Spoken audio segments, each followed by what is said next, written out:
ये Korangi 6 number B area में घर है, मकान है, नया बना हुआ है। 3 कमरे नीचे हैं, 3 कमरे ऊपर हैं। 120 गज का आधा है। लीज फाइल है इसकी। चौड़ी गली है, सामने सीधा 6 नंबर मार्केट की तरफ रोड निकल रहा है। अभी नया बना हुआ है।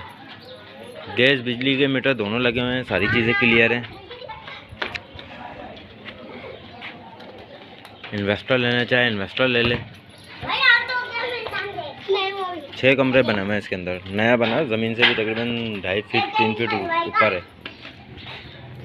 पानी भी आता है और इसकी लीज फाइल है, सैलिड बनी हुई है। ये है क्या सी में, ये भी कॉर्नर का है, ये कॉर्नर पे आ रहा है बिल्कुल। ये इसकी ये लेंथ है, ये डीप है इसकी, वहाँ तक के ना वाइड, वहाँ तो डीप है इसकी। एक कमरा ऐसे बना हुआ है, इसका ना किचन वाशरूम बना हुआ है।